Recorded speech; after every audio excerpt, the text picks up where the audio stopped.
এখন বাজে রাত 11টা অ্যান্ড এই বেজ আমার করা হচ্ছে সকাল অলমোস্ট 10টার দিকে। অ্যান্ড আমি সারাদিন বাইরে ঘুরে ফিরে এখন আসছি, but just see my base.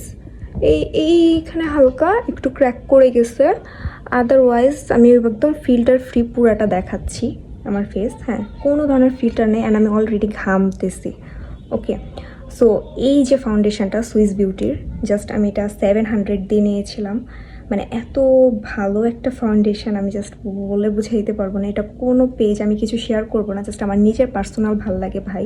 মানে 700 টাকার একটা ফাউন্ডেশন অল ডে স্টে করে অ্যান্ড মেকআপটা জাস্ট দেখো, মানে ফাটেও নাই। একটু হালকা হালকা ক্র্যাক করে গেছে, বাট এটা অ্যাকচুয়ালি স্কিন কেয়ারের ওপর ডিপেন্ড করে। বাট যদি অলমোস্ট বলতে চাই, এটা অনেক মানে জেন্টলি স্কিনে বসে যায়।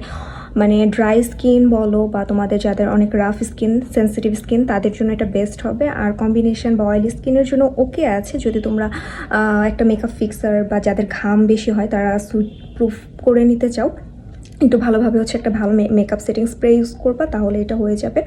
আর একটা জিনিস হচ্ছে, এটা আমি 9 দিব 10-এর ভেতরে। এটা রিজন হচ্ছে, আমি যখন এটা টিস্যু দিয়ে একটু ড্যাপ করি তখন এটা ট্রান্সফার প্রুফ না, মানে আর কি চলে আসে, ট্রান্সফার হয়, যার কারণে আমি এটা 1 কম দিচ্ছি। আদারওয়াইজ যদি মানে মিলায়ে দেখতে যাই, এটা একদম পারফেক্ট। আমার শেড হচ্ছে গোল্ডেন বেজ, শেড নাম্বার 4।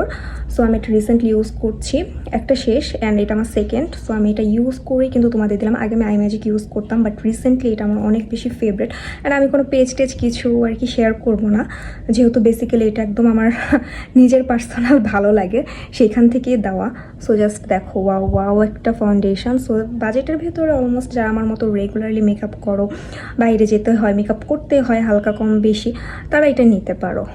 একটা কথা, এটা কিন্তু পুরোপুরি হচ্ছে ফুল কাভারেজ না, মিডিয়াম কাভারেজ থাকবে। সো যারা একটু বেসটাকে ভারী করতে চাও তারা 2 লেয়ার ইউজ করে ফেলবে। আমি কোনো কনসিলার আলাদা করে ইউজ করি না, মানে আলহামদুলিল্লাহ আমার মানে স্কিন অনেক ক্লিয়ার। সো আমি দেখা যায় যে যেমন আন্ডার আইসে আমার একটু ক্রিজ পড়ে, হ্যাঁ ফাইন লাইন্স আছে, সো সেই ক্ষেত্রে আমি কি করি, এটা একটু ডাবল লেয়ার করে আমি দিয়ে ফেলি।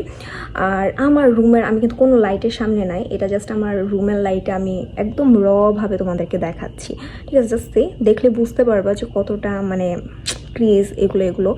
আর তুমি কি ভাবতেছো যে আমি মানে সারাদিন এসিতে ছিলাম? অবভিয়াসলি না। এটা অলরেডি 3 থেকে 4 বার বা তারও বেশি বার ঘেমে গেছে। অ্যান্ড তোমরা যদি মানে অনেক ঘেমে যাও, একদম উপর দিয়ে পুরো ঘাম পড়তেছে, লাইক মনে হচ্ছে তুমি মাথা মুখ ধুয়ে আসছো, সমস্যা নাই। তোমরা একটা এসি বা একটা বাতাসে যদি আবার একটু ফিক্স করে ফেলো, মানে বাতাস দাও, শুকিয়ে ফেলো, মেকআপটা একদম অলমোস্ট সেট হয়ে যাবে। আর যদি একটা কম্প্যাক্টের উপর দা একটু টাচ আপ করে নাও, বিশ্বাস করো মানে এইটা তোমরা একটা ট্যুরের জন্য ইউজ করেও মানে ফুল ট্যুর দিতে পারবা, ইভেন হচ্ছে সুইমিং পুলেও ডুব দিতে পারবা, সব কিছু করতে পারবা। মানে আমার অনেক ভালো স্টে করে ভাই। আমি জাস্ট মানে আমার বাজেটের ভিতরে এত ভালো একটা ফাউন্ডেশন, অ্যান্ড জাস্ট সি দেখো শেডটাও আমার কি সুন্দর করে ম্যাচ করে গেছে। যদিও আমার অক্সিডাইজ করে না, তোমাদের অক্সিডাইজ করতে পারে, এটা স্কিনের ওপর অ্যাকচুয়ালি, ঠিক আছে? তো আমার অক্সিডাইজ করে না, একদম সেম স্কিন টোনের সাথে আমার খুব সুন্দর করে কিন্তু ম্যাচ করেছে। জাস্ট সি, একদম তোমাদেরকে দেখালাম। See my base and makeup. আমি জাস্ট মানে আমি নিজেই প্রেমে পড়ে যাই নিজের বেস দেখে।